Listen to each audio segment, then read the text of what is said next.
Au sermon sur la montagne, dans les béatitudes, la pensée de Jésus se développe, non pour nous faire passer progressivement par tous les stades des différentes morales qu'a connues l'histoire de l'homme, mais au contraire, comme pour s'en débarrasser, comme pour écarter d'avance les objections.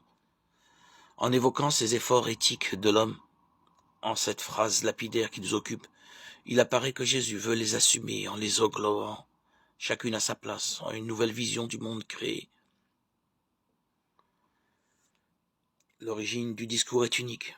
Il n'est cependant pas possible de la passer sous silence, dès lors que l'on écoute ce discours dans sa perspective eschatologique, une perspective qui ne saurait l'assimiler à aucune idéologie.